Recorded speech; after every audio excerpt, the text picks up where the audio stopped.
Good evening, guys. I'm just back from watching Predator Badlands.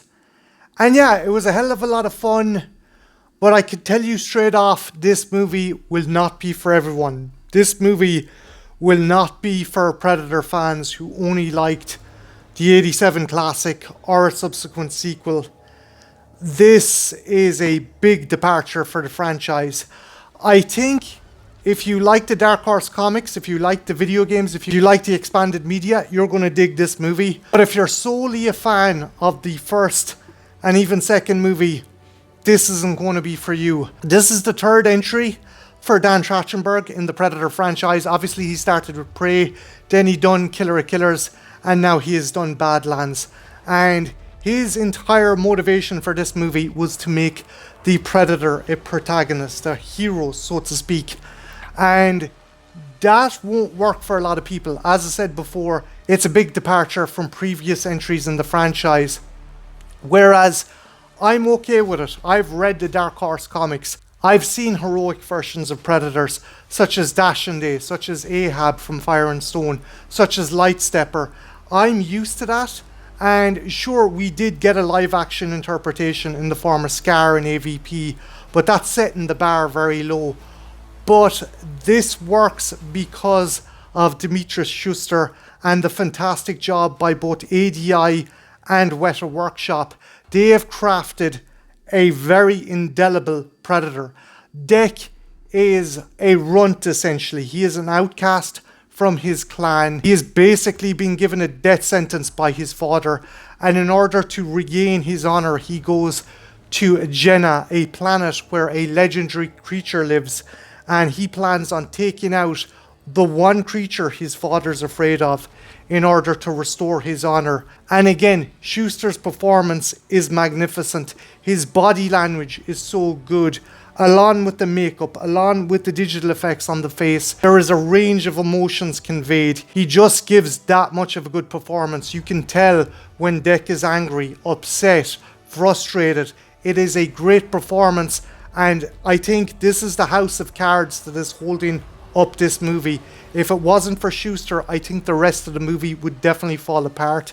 And yeah, he kicks ass. Another great aspect to this movie is Elle Fanning's Tia. She is a damaged synthetic that teams up with Dec in order to try and essentially find her sister, Tessa, and also locate a creature known as the Callisk. This is a creature that Dec is hunting, but it is also of interest to Weyland-Yutani. Yes, Weyland-Yutani is in this. So if you're a fan of the Dark Horse comics from the late 80s, early 90s, you're going to dig this aspect as well. This is as close as we're going to get for now to an AVP movie set in the Alien timeline. I do see Trachtenberg maybe working on an AVP movie in the future. But yeah, this movie is revolving around Weyland-Yutani trying to capture a creature that Dec's after, and how he comes into conflict with said corporation. Again, that's the driving force of this.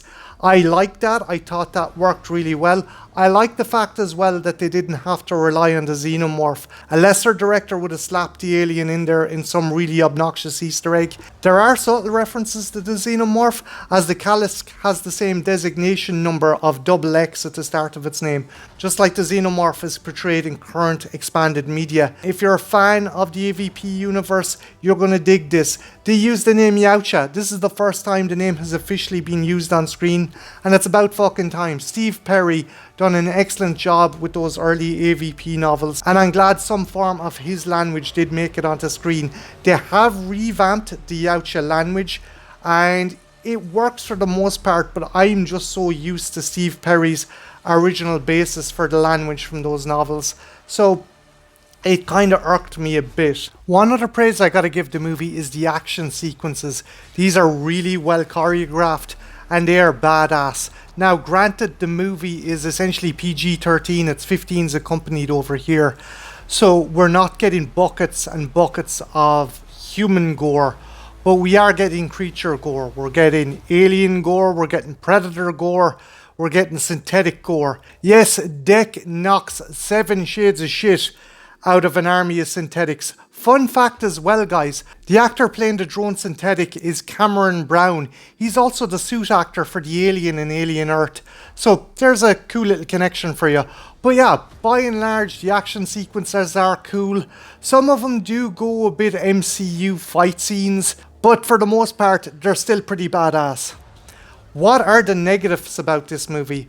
Well, the negatives are they've definitely sanded down the grit and the hard edge of the Predator for this movie. People are saying it's been Disneyfied, and I definitely get that near the end of the movie, but I wouldn't say it's been completely neutered. It most definitely feels different from the prior iterations, and dare I say, there is a Star Wars feel, but not obnoxiously so. It's not done to a nauseum, and that does work. I think the biggest issue people might have with this movie is Bud. And yeah, this creature is played super fucking cutesy. I was worried we were going to get a Grogu or a baby Groot, but it does play into the plot later on. Again, a wee bit schmaltzy for my liking, but not nauseum-inducingly so. So yeah, again, Bud, I think that's going to be something that really puts people off. That and Elle Fanning's Tessa is a wee bit quippy. I mean, we are going MCU Studios levels quips with this character. But that said, I don't think it hampers the movie too much. One aspect of the movie I did enjoy, and seems to be a running theme through Trachtenberg's Predator movies, is the sense of familial bonds, particularly siblings. We saw that with Prey, with Naru and Tabe. We also saw that in Killer of Killers with Ursa and her son, with Kenji and her brother, with Torres and her father. And with this, we get it with Dek and his brother, and also his father, and Tia and Tessa. Now, the Tia and Tessa thing, that's where it goes a bit Disney for me as well. I think you're getting something of like an evil stepsister. It's almost like Glenda the Good Witch versus the Wicked Witch of the West. I don't know why. I did like her performance, but the dichotomy between the two was really kind of fairy tale-esque near the ending. Again, it wasn't a deal breaker for me. I think they both gave interesting performances, but the dichotomy lent itself to something maybe like a fairy tale. I don't know. Maybe that's just me. All in all, it's a fun movie. I would give it a 7.5, 8 out of 10. I think I'm giving it the half mark, maybe the extra mark, is because I was galvanized to a plotline like this, because I've read so many Alien and Predator comics that I'm okay with it. But again, as I said before, I think old school Predator fans who enjoyed the first, this is not going to be their cup of tea. And it is definitely going to be divisive among the fandom, particularly the old school fans.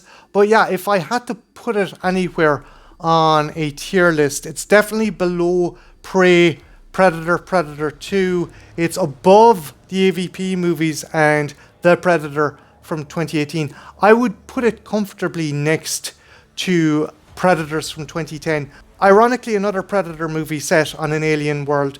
But yeah, guys, I enjoyed it. I had fun with it. It's not a perfect movie. It doesn't reinvent the wheel. It's definitely a change. I think the Predator franchise had to innovate at some stage. There's only so many times you can have an alien hunter picking off people in different environments. And yeah, this is innovation. It isn't destroying the franchise.